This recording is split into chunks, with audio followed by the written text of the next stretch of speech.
Drowning in payroll paperwork? Let's turn that chaos into calm in just 90 seconds with this Xero UK payroll tutorial. First, navigate to the Payroll tab.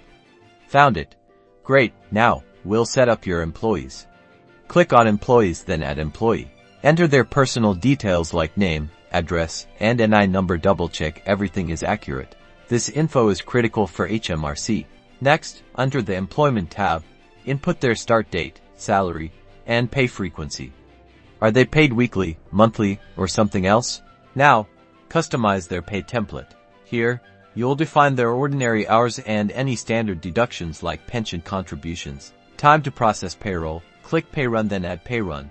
Select the correct pay period and Xero will automatically calculate wages based on the info we've entered. Review each payslip carefully, ensuring all deductions and tax calculations are correct.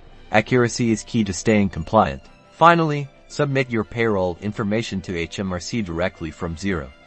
Just click File with HMRC and follow the prompts. Xero handles all the necessary submissions. And you're done. You've successfully processed payroll in Xero UK. Easy, right? For more Xero tips and tricks, subscribe now.